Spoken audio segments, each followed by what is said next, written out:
Tell me one thing, Edward. What actually causes diabetes? You know, is it eating too much of junk food, like having too much donut and sugary food, or is there other are there other contributors to diabetes? Okay, well, in that's a tough question because you can always argue that yes, genetics may be involved into it. Uh, However, in your dad's case, you mentioned that he always observed a mostly vegetarian uh, diet and always being active and always doing, something that will keep him in our view. He was not a candidate for being diagnosed as a diabetic. Mm-hmm. So there may be some genetic factors that preclude the fact that he may become diabetic down the road, but also we cannot discard that maybe he was also consuming something else in addition to the healthy vegetarian diet that may have contributed to him getting these high levels of sugar in their system, and then down the road developing insulin resistance and therefore becoming diabetic. Mm-hmm. True, true. Yeah, I mean, I read that there are so many different things that can play. Of course, you have bad health habits, but then if you look at a lot of times these health habits are associated with different things as well, right? Like, let's say you have a very stressful work life, that could contribute. Yes. That could also contribute to eating more, eating at wrong times, eating wrong stuff. um, so there's so many other things that come into play, as you said earlier, right? I mean, it's yes, bad habits could play, but then there are things that it's genetic predisposition to diabetes as well. Because um, I remember when my father was diagnosed, um, we were told that, hey, going forward, you need to be careful about what you eat because you have that genetic thing in you as well now. Well, I'm not 100% sure about that, but you just pay attention to these information.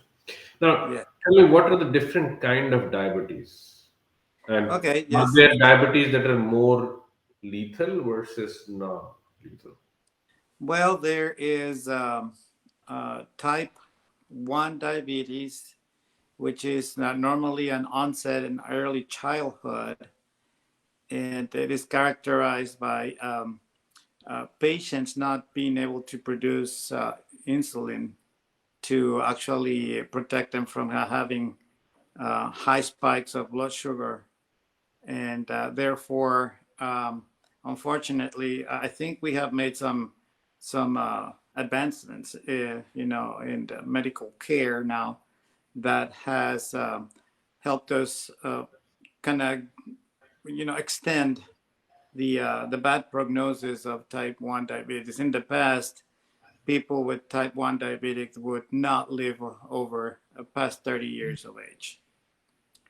And Hmm. now we have seen increasingly, uh, to my understanding and to what I've heard and read, that now some patients, they actually live longer than that if they take good care of their condition.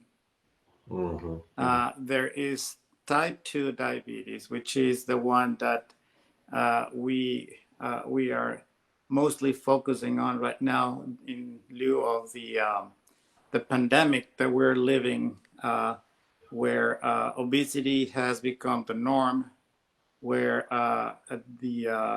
the blood sugar levels that we have with the diet that we're following nowadays, and all the stressors, as you well put. There are so many factors that contribute to a person actually being able to develop diabetes down the road. Hmm. Got it. So basically, type 2 is something that is more prevalent and can impact you more negatively. But type 2 is the one that uh, is causing the majority of the problems nowadays. There is one third type of diabetes, and it's gestational diabetes that happens Mm. only during pregnancy, and that normally reverses once the woman has the baby. Then it goes back to normal. But yes, it also develops a pregnancy diabetes. Actually, that's an interesting point. So, pregnancy diabetes, does it like have negative effect on pregnancy, the mother, the kid? Yes, yes, it's a dangerous condition because high blood sugar levels, they're always bad for a body. And during pregnancy, you're talking about not only the mother but the baby being subjected to it. And if it is not controlled, it may lead to a host of syndromes and situations that may endanger down the road the mother's life as well as the baby's life. Mm. So you need to be very careful about it. Yes, the good thing about this one is normally under normal conditions, once the delivery has happened, once the baby is born, everything goes back to normal. So it's just about controlling uh, the uh, the amount of glucose levels while the person is pregnant. Makes sense. Um, One last question, Edward, is what are the long-term effect of diabetes or having high glucose level in your blood? Like Okay, what yeah. do they impact some organs differently than other organs? Well, basically, all your organs are affected by high um, glucose levels in your system because it is not used efficiently. It is actually clogging uh, all the organs that they target, kidneys, arteries, uh, heart, brain. The brain operates by using glucose. So if you have too much glucose in there, you are prone to have suffer some problems down the road in your brain. The kidneys get clogged up, and therefore you get kidney failure.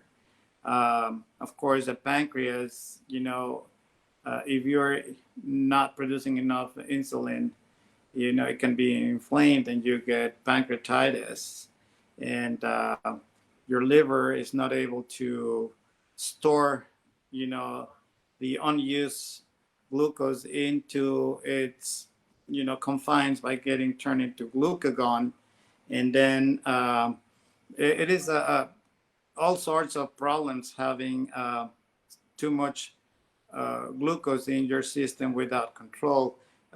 Foot neuropathy, the capillaries in in your feet, they they don't feed your nerve endings in your foot because there's not enough fluidity in your blood, allowing all these nutrients to be dispensed to the nerves, therefore contributing to foot neuropathy. So um, it slows down your ability to repair tissue. It's just a plethora of problems not having a good control over your blood sugars. So you're saying that everything can get impacted because of this. Liver, kidney, brain, basically top to bottom of your body, brain to feet. Um, and that's something that my father had also said in past, that sometimes he cannot feel the tip of his toes. Mm, And it could very well be that the nerve endings are slowing down because of exact same issue. yes. Wow, very, very insightful piece of information.